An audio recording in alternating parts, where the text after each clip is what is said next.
बच्चों, कैसे हैं आप सभी। उम्मीद करती हूँ आप सभी बहुत ही अच्छे होंगे और अपनी पढ़ाई पर भी अच्छे से ध्यान दे रहे होंगे। तो आइए बच्चों, शुरू करते हैं हमारा अगला अध्याय, जिसका नाम है कारक, जिसे हम केस भी कहते हैं। पढ़िए और समझिए। चित्रों के नीचे लिखे वाक्यों में संज्ञा पद भी है और क्रियापद भी, लेकिन फिर भी इनका अर्थ स्पष्ट नहीं हो रहा है, क्योंकि यहाँ संज्ञा और क्रिया में जो शब्द संबंध बताते हैं वे नहीं प्रयोग किए गए हैं। अब इनमें उचित शब्द लिखकर पूरा कीजिए। अब यहाँ पे मीनू डैश फोन किया, तो मीनू ने फोन किया। ठीक है, इसी प्रकार से आप बाकी चित्र देखेंगे और इन रिक्त स्थानों की पूर्ति करेंगे। पाठ प्रवेश कर लेते हैं। कारक का शाब्दिक अर्थ है क्रिया को करने वाला। क्रिया वाक्य को पूरा करती है। संज्ञा सर्वनाम शब्द को क्रिया के साथ जोड़ने का कार्य कारक चिन्ह करते हैं, जो विभक्ति या प्रसर्ग कहलाते हैं। जैसे कृष्ण ने बांसुरी बजाई, दादी जी बच्चों को कहानी सुना रहे थे, बगीचे में फूल खिले हैं। इन चित्रों के नीचे लिखे वाक्यों को पढ़िए। प्रत्येक वाक्य में दिए गए ने, को तथा में रंगीन चिन्ह संज्ञाओं को वाक्य के अन्य शब्दों से जोड़ रहे हैं। इन्हें ही कारक कहते हैं। तो हर एक वाक्य में क्रिया होती है, लेकिन उस क्रिया को उस वाक्य से जोड़ने का काम कौन करते हैं? कारक चिन्ह करते हैं। संज्ञा या सर्वनाम के जिस रूप से उसका संबंध वाक्य के अन्य शब्दों के साथ प्रकट होता है उसे कारक कहते हैं।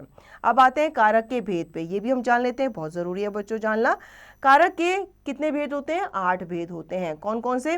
पहला होता है कर्ता कारक, दूसरा होता है कर्ण कर्म कारक, तीसरा होता है करण कारक, चौथा होता है संप्रदान कारक, पांचवा होता है अपादान कारक, छठा संबंध कारक, सातवां अधिकरण कारक और आठवां होता है संबोधन कारक।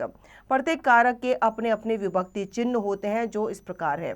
अब इसको भी ध्यान से जान लेते हैं कि प्रत्येक कारक के कौन कौन से विभक्ति चिन्ह होते हैं। जैसे पहला है कर्ता कारक ने, क्रिया को करने वाला। कर्ता कौन होता है? क्रिया को करने वाला। कर्म कारक को, जिस पर क्रिया के व्यापार का फल पड़े। करण कारक से के द्वारा क्रिया का साधन। संप्रदान के लिए को, जिसके लिए क्रिया की जाए।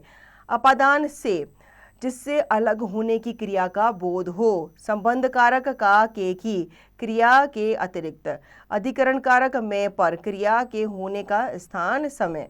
संबोधन कारक हे अरे ओ, संज्ञा को बुलाना पुकारना।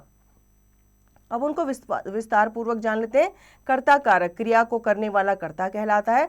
संज्ञा या सर्वनाम का वह रूप जो क्रिया करे कर्ता होता है। जैसे बच्चे ने दूध पिया, रघु ने पत्र लिखा। विशेष कभी कभी वाक्य में ने का प्रयोग नहीं होता, जैसे बिल्ली दूध पी गई। इसी प्रकार ने विभक्ति अकर्मक क्रिया के साथ नहीं लगाई जाती। वर्तमान और भविष्यत काल में कर्ता के साथ ने विभक्ति का प्रयोग नहीं किया जाता। कर्ता कारक की पहचान करने के लिए वाक्य के साथ कौन, किसने लगाकर प्रश्न किया जाता है। जैसे दादाजी अखबार पढ़ रहे हैं। प्रश्न कौन अखबार पढ़ रहे हैं? उत्तर दादाजी। अनुपम ने फूल तोड़ लिया। प्रश्न किसने फूल तोड़ लिया? उत्तर अनुपम ने। यहाँ पिताजी और अनुपम कर्ता कारक हैं। कर्ता कारक की विभक्ति है ने। कर्म कारक जिस शब्द पर क्रिया का प्रभाव पड़ता है वह कर्म कारक कहलाता है। जैसे अदिति ने राजीव को पुस्तक दी, राम ने आम खाए। यहाँ अदिति को और आम शब्द कर्म कारक को है। तान्या प्राणीवाचक संज्ञा शब्द है, जबकि आम अप्राणीवाचक, क्योंकि को विभक्ति चिन्ह का प्रयोग सदैव प्राणीवाचक के साथ ही होता है। कर्म कारक की पहचान करने के लिए क्रिया के साथ क्या तथा किसको लगाकर प्रश्न करने पर जो उत्तर मिलता है वह कर्म कारक होता है। जैसे अदिति ने किसको पुस्तक दी? उत्तर राजीव को। तान्या ने क्या खाया? उत्तर आम। करण कारक कर्ण अर्थात साधन, क्रिया के करने का साधन बनने वाले संज्ञा या सर्वनाम शब्द करण कारक कहलाते हैं। जैसे परीक्षा में प्रश्न पत्र ध्यान से हल करना चाहिए। मैं मोटरसाइकिल द्वारा आगरा गया। यहाँ ध्यान से और स्कूटर द्वारा कर्ण कारक है। कर्ण कारक की पहचान करने के लिए वाक्य में किसके द्वारा, किसके साथ, किससे प्रश्न करने पर जो उत्तर प्राप्त होता है वही कर्ण कारक है।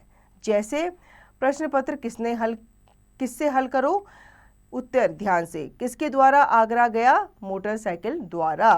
कर्ण कारक का विभक्ति चिन्ह से या के द्वारा है। संप्रदान कारक कर्ता द्वारा जिसके लिए कुछ किया जाए या कुछ दिया जाए उसे संप्रदान कारक कहते हैं। जैसे डॉक्टर ने मरीज के लिए दवा लिखी, भाई ने बहन को सुंदर उपहार दिया।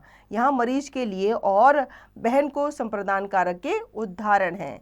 संप्रदान कारक की पहचान करने के लिए वाक्य के साथ किसको या किसके लिए लगाकर प्रश्न करने पर जो उत्तर मिलता है वही संप्रदान कारक होता है। जैसे डॉक्टर ने किसके लिए दवा लिखी, उत्तर मरीज के लिए।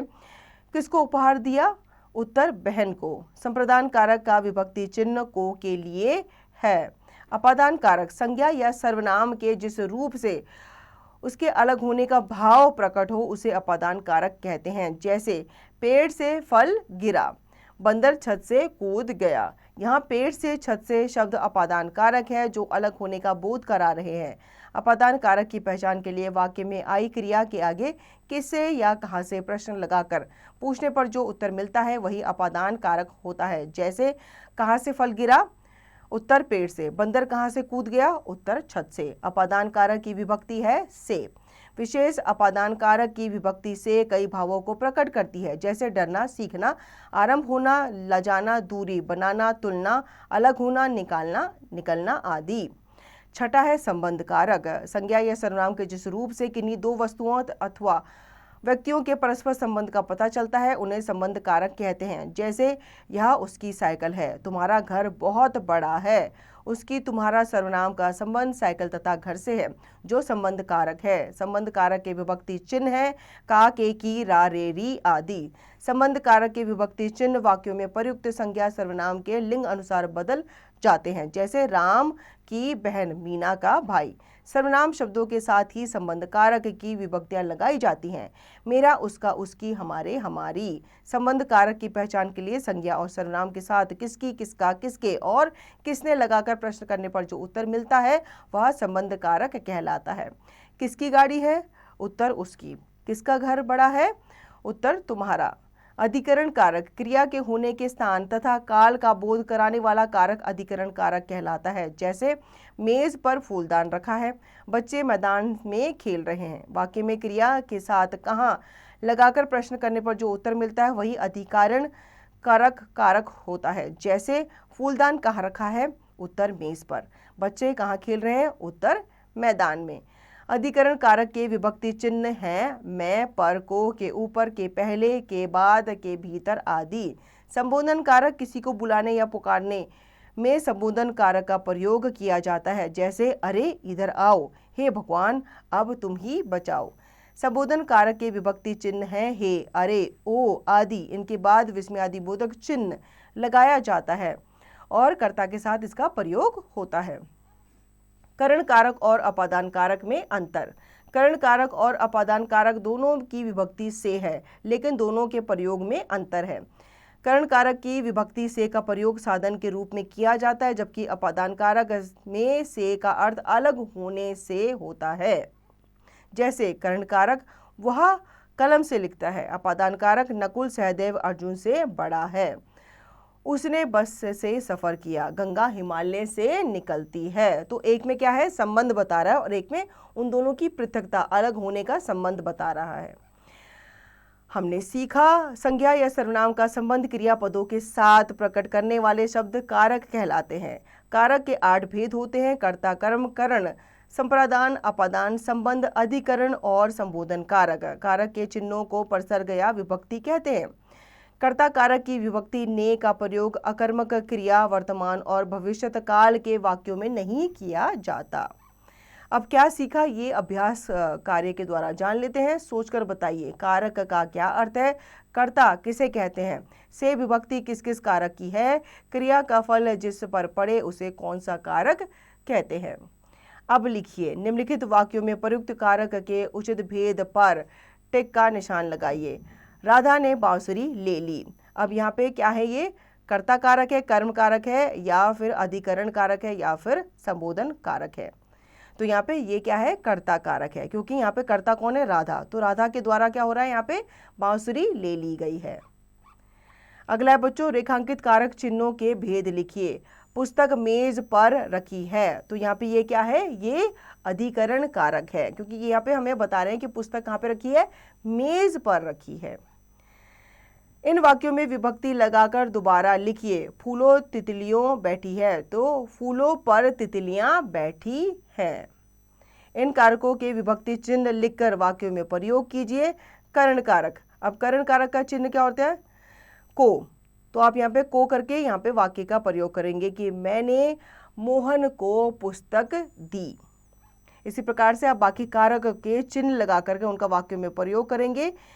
उचित विभक्ति लगाकर वाक्य पूरे कीजिए। राधिका चूहे डैश डर गई, राधिका चूहे से डर गई, तो आप यहाँ पे से लिखेंगे। छठा, निम्नलिखित अनुच्छेद में उचित कारक चिन्ह भरिए। विद्यार्थी जीवन डैश अनुशासन डैश बहुत महत्व है, तो विद्यार्थी जीवन पर अनुशासन का बहुत महत्व है। इसी प्रकार से आप पूरा अनुच्छेद जो है उचित कारक चिन्ह भरकर पूर्ण करेंगे। आओ करके देखिए, अपनी पाठ्य पुस्तक के किसी पाठ को पढ़िए, पाठ में आए कारक चिन्हों को रेखांकित कर उनका भेद लिखिए। तो उनका भेद आपको लिखना है और जानना है। ज्ञान परक, अपादान कारक अनेक स्थितियों में प्रयोग होता है, जैसे डरने, तुलना करने, लजाने, अलग होने। सभी स्थितियों को स्पष्ट करने वाले दो दो वाक्य बनाइए। तो आपको दो दो वाक्य बनाने हैं जिसमें आप अपादान कारक को अनेक स्थितियों में क्या करेंगे? प्रयोग करके दिखाएंगे। इसी के साथ ये अध्याय यहीं पे समाप्त होता है। उम्मीद करती हूँ बच्चों आपको ये अध्याय अच्छे से समझ में आया होगा। इस अध्याय को आप पुनः दोहराएंगे और उसका निरंतर अभ्यास आप करते रहेंगे।